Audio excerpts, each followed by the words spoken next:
ये प्रसंग उस समय का है जब शूर्पणखा, रावण की बहन शूर्पणखा, पंचवटी में विचरण कर रही थी। देवर्षि नारद ने देखा कि अच्छा अवसर है, शूर्पणखा से मिलना चाहिए और देवताओं का कल्याण करना चाहिए, क्योंकि प्रभु श्री रामचंद्र के वनवास के 12 वर्ष मुद मंगल से व्यतीत हो चुके हैं। अब मात्र 2 वर्ष बचा है, इसी में उन्हें राक्षसों का संहार करना है। शूर्पणखा आती है, उसके अनुचर कहते हैं महामाया शूर्पणखा की जय हो, महामाया शूर्पणखा की जय हो। नारद जी वहाँ प्रकट हो जाते हैं और कहते हैं हे नारायण नारायण, महामाया शूर्पणखा आप इस घोर कानन में क्या कर रहे हैं? शूर्पणखा ने कहा मुनिराज आपको बारंबार प्रणाम है। कानन में तो मैं ऋषि मुनियों का सफाया करने के लिए आई हूँ। हमने सुना है कि यहाँ यज्ञ और हवन फिर से आरंभ हो गए हैं। देवर्षि नारद ने कहा नारायण नारायण, ये तुम क्या बोलती हो महामाया? अरे उसके लिए तो तुम्हारे ये राक्षस गण ही काफी है। तुमको इस घोर कानन में तकलीफ करने की भला क्या आवश्यकता है? तुम्हें तो महलों में भोग विलास करना चाहिए। शूर्पणखा ने कहा कि मुनिराज भोग विलास कैसे करूं बिना पति के? देवर्षि नारद ने कहा कि नारायण नारायण, महामाया बिना पति के? हाँ, ये तो मैंने विचार ही नहीं किया।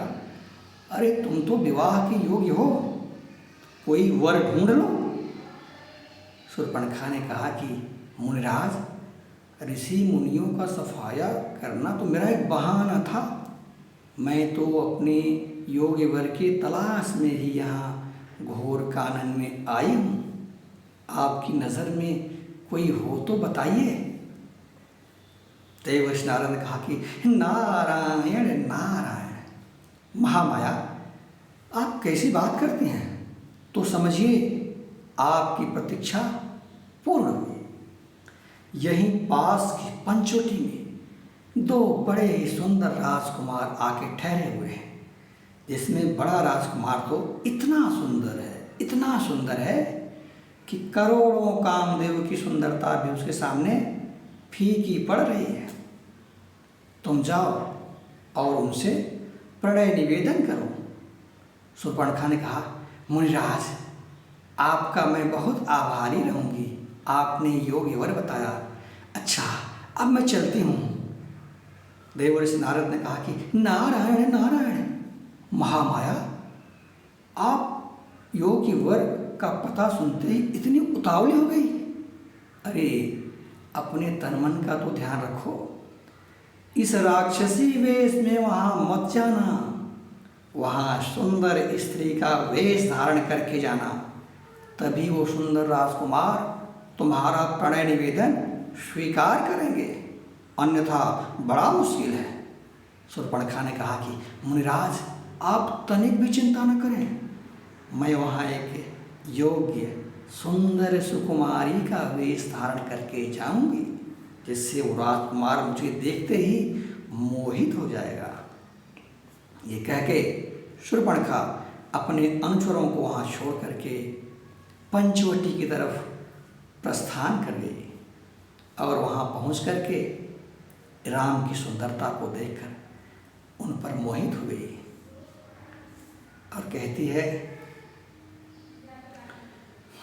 देखिए गौर से ऐ प्यारे, मैं कितनी सुंदर नारी हूँ। देखिए गौर से है प्यारे, मैं कितनी सुंदर नारी हूँ। अरे मुझे जैसे तुम भी सुंदर हो, इसलिए हुई बलिहारी हूँ। हम दोनों को तो रूपवान विधि ने समतुल्य बनाया है। यह जोड़ा बनकर रहने को विधि ने अनुकूल बनाया है।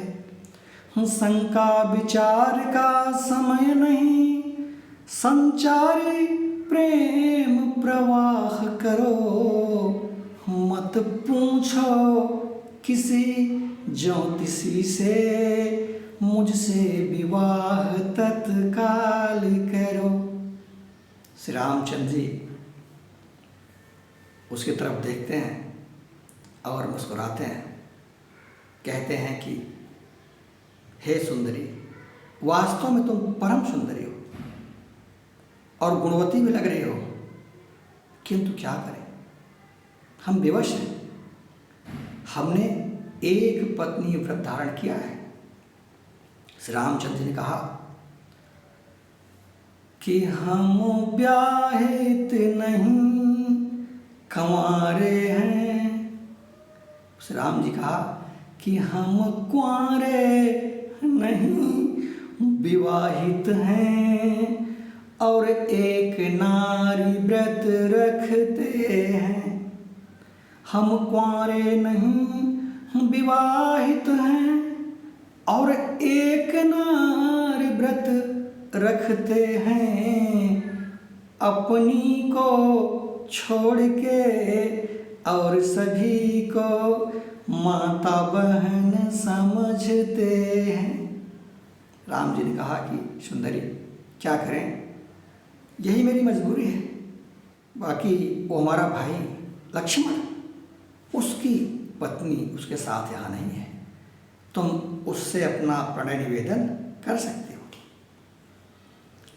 वो लक्ष्मण के पास जाती है, गौर वर्ण देकर लक्ष्मण जी पर मोहित हो जाती है और कहती है कि मैं परम सुंदरी कन्या हूँ, तुम भी बाकी छवि रखते हो। है नयन कसौटी स्वर्ण वर्ण, किस कारण नहीं परखते हो। लक्ष्मण जी से कहा कि हे बाकी लखनलाल जी, देखो हमारी तुम्हारी जोड़ी बहुत ही अच्छी है। तुम भी गौर वर्ण के हो और हम भी एकदम गौरांगना हैं, तो हमारी तुम्हारी जोड़ी बन जाए, हमसे विवाह कर लो। लक्ष्मण जी ने उसको देखा और लक्ष्मण जी ने उसको ज्ञान दे दिया। देखते ही लक्ष्मण जी क्रुद्ध हो गए और लक्ष्मण जी ने कहा कि दुष्टि तुझको कुछ शर्म नहीं, बेहया कहाँ से आई है। कुटिला कलंकिनी गणिका है, दुष्टा भ्रष्टा हर जाई है। जो अब तक अविवाहित है तो मातु पिता से कह जाकर, कर देंगे अन्वेषण कोई उपयुक्त पुरुष तेरी खातिर।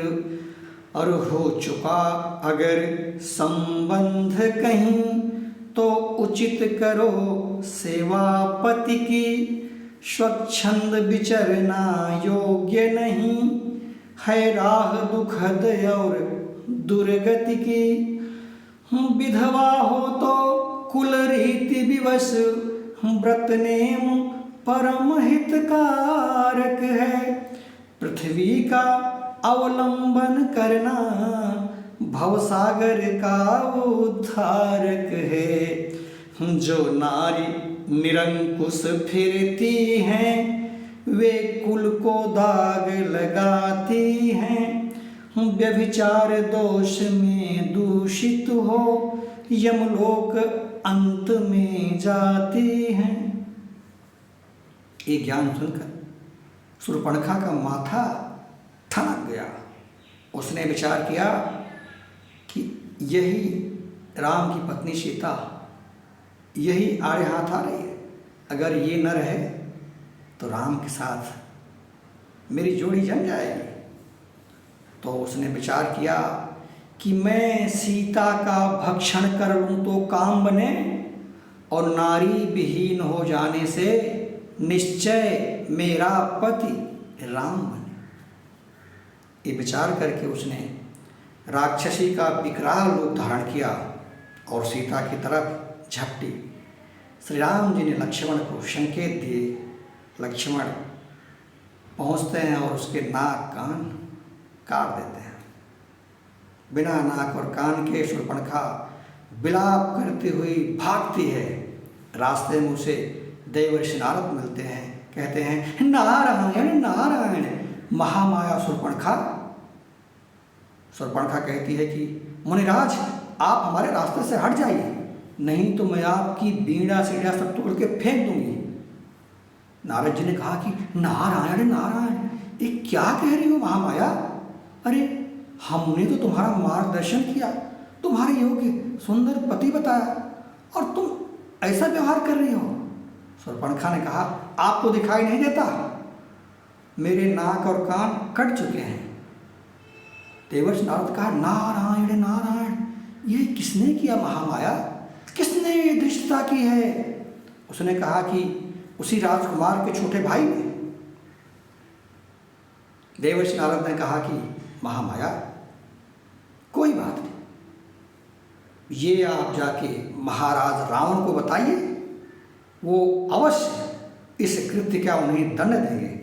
लेकिन एक बात बताओ, वर योग्य था ना? शूर्पणखा ने कहा कि हाँ मुनिराज, वर तो बहुत योग्य था, पर क्या करती, उसने विवाह ही नहीं किया।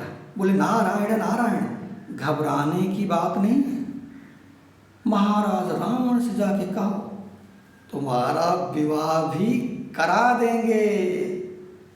शूर्पणखा रावण की तरफ प्रस्थान करती है और देवर्षि नारद कहते हैं नारायण नारायण। राक्षसों के नाश का उपाय आरंभ हो गया है, अब चल के तमाशा देखना चाहिए। बोले सियावर रामचंद्र की जय, उमापति महादेव की जय, पवन सुत हनुमान की जय, बोलो भाई सब संतन की जय। ये राम कथा यहीं तक, शेष अगले भाग में फिर से उपस्थित होऊंगा। तब तक के लिए जय श्री राम।